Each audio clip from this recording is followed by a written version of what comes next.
This isn't a watch, it's a timer, and my life depends on it. The digital display on my wrist wasn't showing the time of day. It was showing a countdown.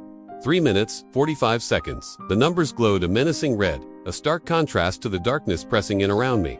A glitch flickered across the screen, a stutter in the steady descent to zero. I could feel my own heart hammering in sync with the rhythmic digital ticking that filled the silence. My fingers flew across the keyboard, a frantic dance on the plastic keys.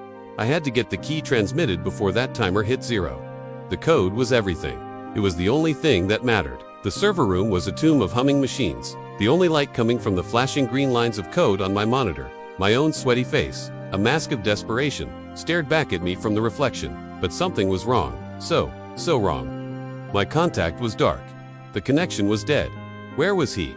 Why wasn't he responding? The air was thick with the smell of hot electronics and my own panicked breath. Then, everything stopped.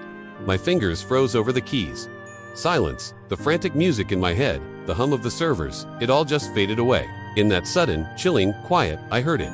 A faint sound from the corner of the room. A single, sharp, mechanical click.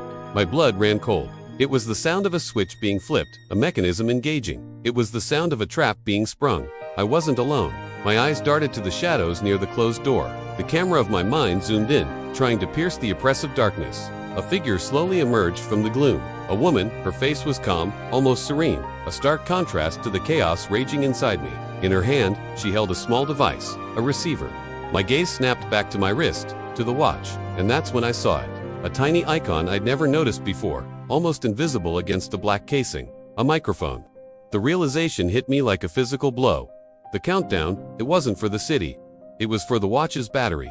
It was recording everything, every keystroke, every panicked breath, every muttered curse. The timer flashed its final warning. 0 hours, 0 minutes, and 1 second. Then, darkness. A single, final beep echoed in the void. A full stop at the end of a death sentence. The last thing I heard before the silence took over was a whisper, seemingly from the shadows themselves. You were never supposed to make it out.